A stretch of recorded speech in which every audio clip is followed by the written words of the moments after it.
You really can't deny the overall popularity of the Nintendo Switch. The thing is an absolute monster. When you have games such as Scott Pilgrim vs. the World, which had not seen a re-release in over 10 years on the platform, you know how important this system is to the greater legacy and history in gaming. Hey everybody, Gary here with Rockstar Productions. Thanks for coming by and checking out our video that we have here today.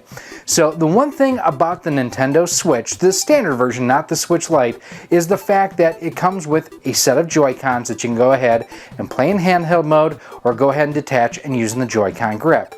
The thing is, if you ever want a second set of those, they're kind of expensive and you don't always need everything that's on there. That's where third-party manufacturers have really stepped up to deliver good performing secondary Joy-Cons for the Nintendo Switch. And the latest ones that are coming across our bench, these guys here were sent to us from our friends over at NexiGo. Do want to thank them for sending us a set of these to check out. They've actually sent us two. And before the end of this video, I'm going to tell you how you can register for a chance to win a set for your very self. So this comes with a set for both the left and the right, and they have a couple different color combinations as well. And it promises to really replace your standard Joy-Cons for a lot less money. So what we're going to do, we're going to take these out of the box, we're going to hook them up to our Switch, we're going to see how they feel, how they play, and how they perform. Let's go get started. So here we have the NexiGo Joy Pad is what they're calling them, not Joy-Cons. And some of the cool features right on the face, built-in 6-axis gyro, NFC near-field communication. That tells me this should work with Amiibo, double motor vibration, console wake-up function. I like that. One of the things, we'll look at the D-pad when we get this out here, but this looks like an actual D-pad on the left Joy-Con versus just another set of A, B, X, Y buttons. On the side just has some brand and company information, and on that side it calls out specifically the console wake-up function, which is very, very neat to see. Now on the back it just gives you kind of some examples that you can use them in handheld mode, built-in 6-axis gyro, NFC, and the double motor vibration. So let's go ahead, we'll open these up. We also have our Switch in the background here and our other Joy-Cons so we can compare and contrast.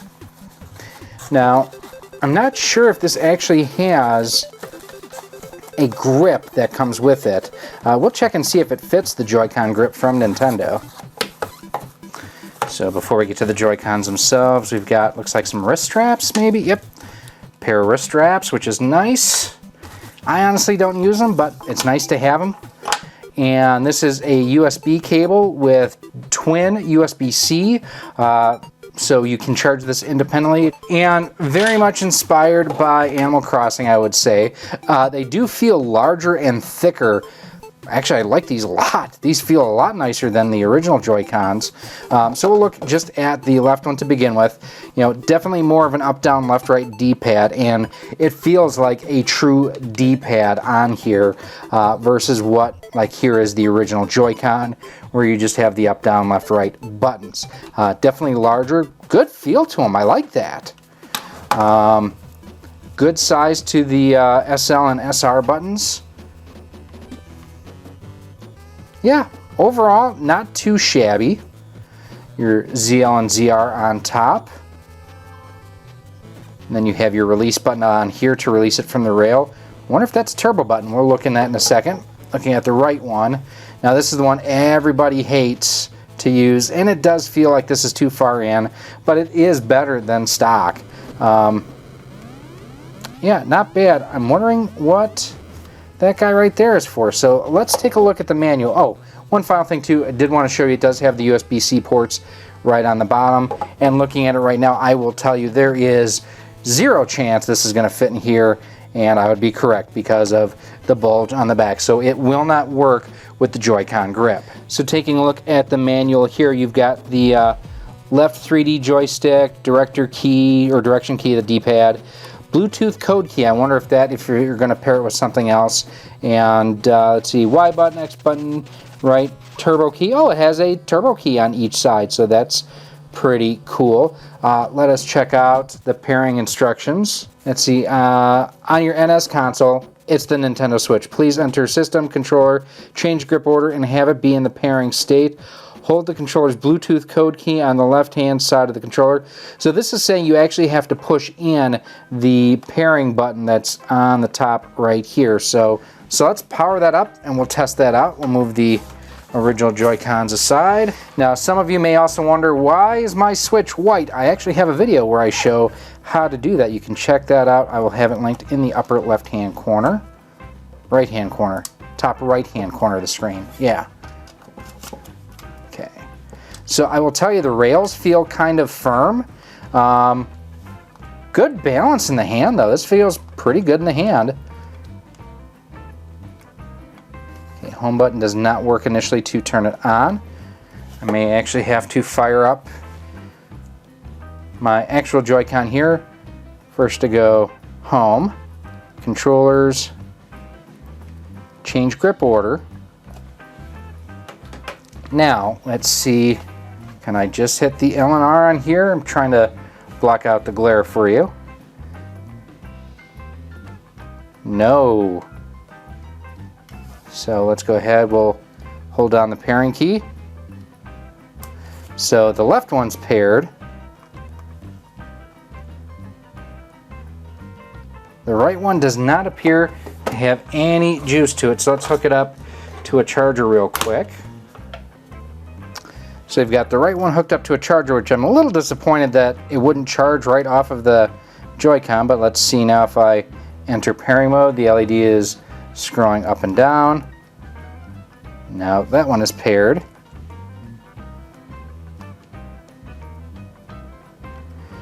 So interesting that it's reading it that way, and again it is showing the right Joy-Con is completely dead. So and what we're going to do real quick, we're going to play a couple quick games, but we are going to turn off our lights so you can see the screen a little bit better.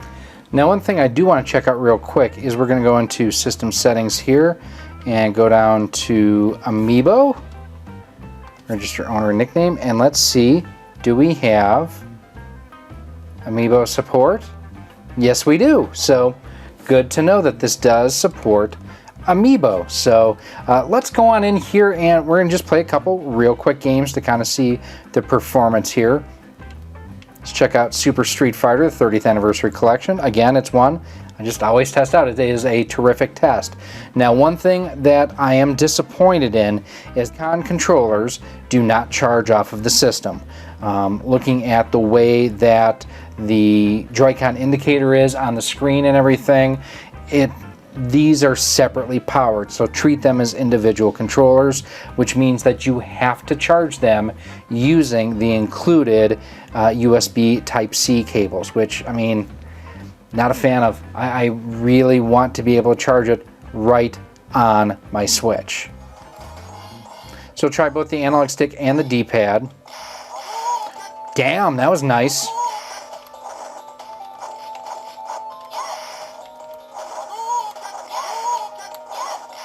So I've not been able to pull off the Dragon Uppercut yet.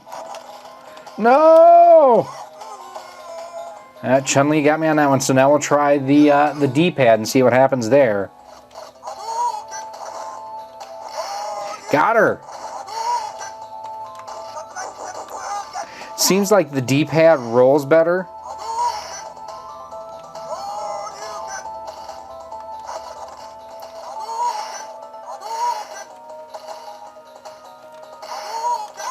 Oof, nice reversal there.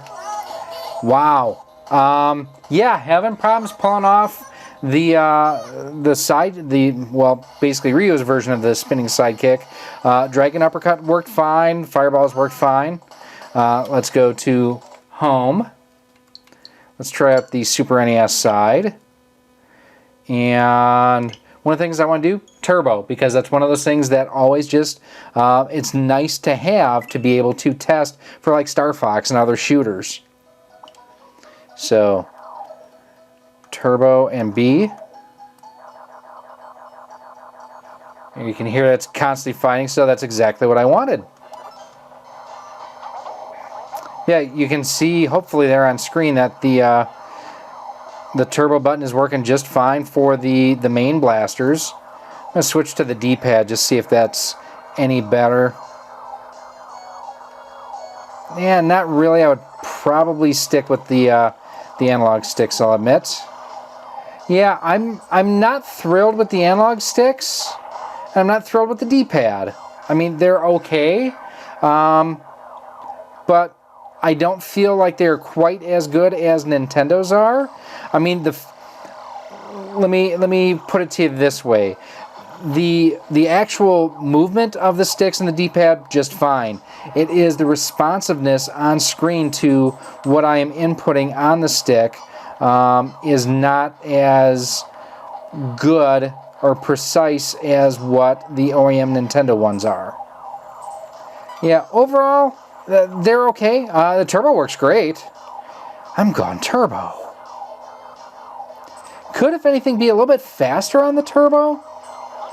Yeah, perfect example there, flying into the walls and trying to get just a more precise level of control than what it seems like it's wanting to deliver.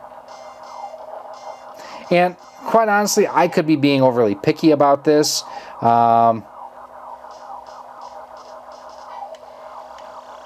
I will say I'm not noticing any drift or anything along those lines, which is something that Nintendos have been prone to. Now, I have not experienced any drift in any of mine, but I tend to use the Pro Controller more than anything else.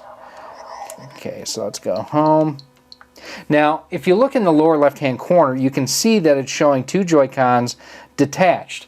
When you have two Joy-Cons normally attached to the Switch, it will show an outline of the Switch itself, so that's kind of disappointing. We're going to finish out with some Mario Kart 8 Deluxe. Because one of the things I want to see too is, how good is the rumble? And for me, this will really test the triggers, because I power slide like a banshee in this. Oh, got on the gas a little bit too quickly there. Now this, I will say, feels a little bit better. I'm going to turn it down just a little bit. You know, going through and doing the drifting and whatnot, and even using the LNR triggers to select and use weapons feels pretty decent. The rumble is okay. It's more of a buzz, I would say, than a rumble. Yeah, for this, the triggers are working just fine. You can kind of see my technique going around the corners, too. Keeping an eye out for Linda, a.k.a. the gamer girl, and her chanclas. So as we're coming up on the end of this first race, what do I think of them? Well, I will say for something like this, they feel good. They're well balanced. They're comfortable in the hands. Having that extra thickness on the back, definitely welcome and comfortable for me, as we're going to get hit by a blue shell. I hate you. The buttons are good. I do like the shape of the D-pad on the left Joy-Con, and the fact that it does come with the wrist straps along with USB-C charging cables. What about the downsides of it? Definitely not a fan of having to charge separately from the Switch. That is just not, it's not acceptable to me. It really needed to have the contacts inside the rails for this to charge on the device. I do think that while I like the feel of it, the performance of the D-pad is not quite where I would like. One thing I didn't mention, the turbo worked terrifically. The buttons seem perfectly responsive. Here you can see the icon there where it's showing that it's two separate Joy-Cons versus, we'll pop on my Joy-Cons here in a second, where it shows the outline of the Switch, which we are about to show you. So there's my left Joy-Con. I'll pop on. See the icon down there? It's the Switch. So it is reading these Joy-Cons differently than these. I would have liked some kind of joiner included to use these as, a pseudo Joy-Con grip. As you can see, they are, working perfectly independent from the Switch itself, which is nice. The ZL or SL and SR buttons are fine. The buttons on the back to release them from the Switch are perfectly fine. My biggest complaint is the fact that these do not charge on the Switch. There's no contacts here on the rails to take power off of the Switch itself. And it, another good thing, Amiibo support. It does support Amiibos. So some good things, some things that could definitely be improved. But now we're going to go ahead, we're going to wrap things up. So there you have it, my look at the Joy Pad Joy-Con replacements from NexiGo. And what do I think about them overall? For the money, they're less expensive than a set of Joy-Cons. But for me, having to charge these separately from the Switch itself is a major downside. Now, for some people, if that's not an issue, if this charged on the Switch itself, these would be excellent. As it is right now, they're very good, but not great. And again, my issues with the D-pad and the analog stick for fighting games, not a great overall result for fighting games. For platformers, for racing games, seem just fine. But for those fighting games where you needed to roll either the D-pad or the analog stick, didn't quite deliver what I was looking for. Now, these are just my opinions. Let me know what you think down below in the comment section. And again, I do want to thank NexiGo for sending us a set of these and supporting the channel so that we could do this review for you. Now, like I say, they did send us these for review. They also sent us a second box for giveaway. Now we'll go ahead and have a link down below in a pinned comment that basically between now and the end of July 2021, head to our Gleam page and you can enter for a chance to win a set of these for yourself. Now, it is open to residents of the lower 48 states only. I know the Gleam setup initially says worldwide shipping, blah, blah, blah. It's only for the lower 48 states, so I hope you appreciate and understand the reasons behind that. Now, if you do have any other comments or questions, as always, feel free to leave them down below in the comment section. You can also go ahead and email me at rocksolidmail@gmail.com. You can send me a message on Twitter at RockSolidStudios. We are on Facebook at facebook.com/RockSolidProductions and Instagram at instagram.com/RockSolidProductionsGK. Now, if you do want to pick up a set of these for yourself, I will have a link down below, again in that pinned comment, where you can go ahead and pick one up through our Amazon affiliate link. Now, that is one of those things that does help support the channel. Unfortunately, there aren't any discounts or anything like that associated with it. Now, if you are looking for any other cables, controllers, accessories for your Nintendo Switch or your modern or retro video game systems, including games, head on over to CastleManiaGames.com. The cool thing over there, he has all of that stuff, including first-party, first-run games from, or for the Switch, for the PS4, PS5, Xbox Series, Xbox One Series as well. I guess hopefully that made sense. Plus, the neat thing over there too is you're in Castle Cash. It's his rewards program where every dollar you spend, you earn reward points that you cash in later. And the beautiful thing, Castle Cash, it's just like cash. Plus, if you use promo code ROCKSOLID10, you can save 10% off of most items on the website. Like I say, a lot of promise. It's decent, not great, has room to improve. NexiGo, I think I've given you some good ideas on where you can make something pretty good even better. Now, if you are looking for more information on other parts and accessories for modern or retro video games, those videos are coming up for you right now. Thank you for watching this video. If you would like to support the future of Rock Solid Productions, you can do so by visiting our Patreon page at patreon.com/rocksolid. For as little as $1 a month, $12 a year, you'll get early access to all of our video content, exclusive content, and a whole lot more. You can also become a channel member here on YouTube for as little as $1.99 a month, and with that, you get a badge next to your name when you comment or post on the channel, and you are acknowledged whether you are a channel member or a Patreon supporter at the end of each and every one of our videos. You can also support the channel by visiting our Teespring store on screen now, where we have t-shirts, sweatshirts, hoodies, masks, cell phone cases, and much more. Again, thank you for watching, and I hope to see you soon.